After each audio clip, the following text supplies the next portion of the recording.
In the name of God, holy eternal majesty, holy incarnate word, and holy abiding presence. Amen. The Gospel of John tells us that one day Jesus spoke to his disciples and he said, "I do not call you servants any longer, but I have called you friends." He went on to say, "No one has greater love than this, to lay down one's life for one's friends." What is striking about these statements is that they describe the relationship between the human and the divine in terms of friendship. What a friend we have in Jesus, as the old hymn proclaims. Of course, that sounds pretty good to us. I know I would much rather be a friend than a servant.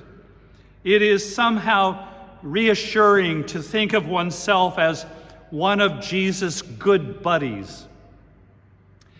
And yet, perhaps it isn't quite that simple.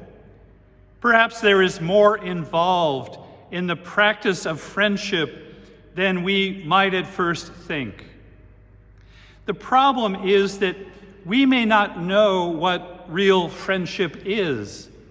And if we do know what real friendship is, we might not be ready to practice it.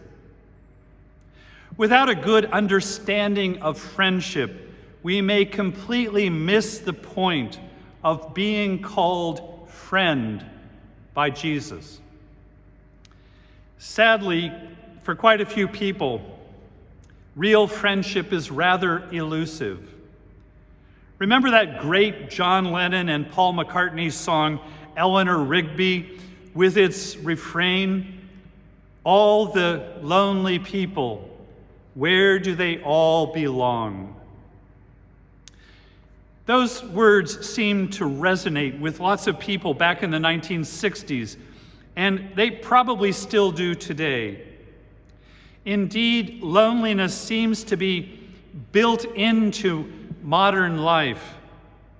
We've all experienced the isolation of the pandemic for more than a year now. But more than that, society is often fragmented into various groupings that keep people apart. In order to be successful in many careers, one must be willing to move often, which makes lasting relationships very difficult. And a competitive mentality encourages us to look out for number one. Social scientists have documented the insidious cycle of work and spend that has increasingly driven leisure time from many lives. When we become little more than obsessive workers and obsessive consumers, we don't have much time left over for nourishing something extra like friendship. The ancient Greeks prized friendship highly. Aristotle said, "Friends live together." Now, that may have been an exaggeration, but what he meant was that friends spend a great deal of time in their daily lives together. In Greek society, friends often ate meals together and spent their evenings together in conversation. Institutions and activities were designed in such a way that the bonds between people could be cultivated. Friendship was not merely a private or personal matter, as it is in our society. It provided the basis for social and political life. Friendship provided the glue to join people together in some commonly shared tasks and goals. Therefore, Aristotle referred to friendship as a virtue. To be a friend and to have a friend requires that we develop our character in ways that are conducive to friendship. One reason that friendship is important for our moral and spiritual development is that it teaches us to relinquish control over another person.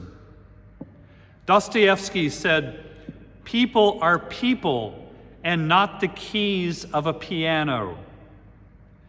Cultivating friendship is usually not pragmatic or efficient. It isn't merely a means to an end. Often it is a waste of time. Friends are willing to waste time together, singing together in some cafe or coffee shop, passing time together, unhurried, simply enjoying one another's company. They are united in leisurely talk, and they share a bit of the world together. Friendship requires patience. It takes time to get to know someone.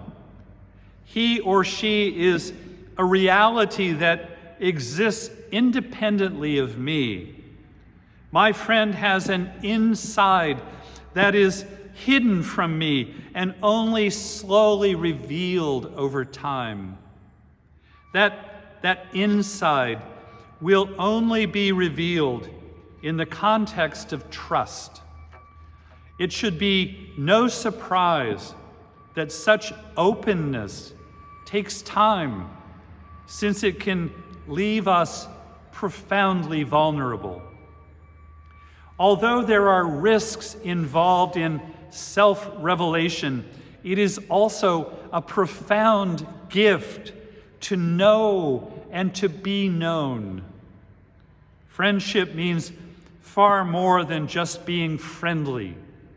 It means being with one another in significant ways, and that can make friendship a place of vulnerability.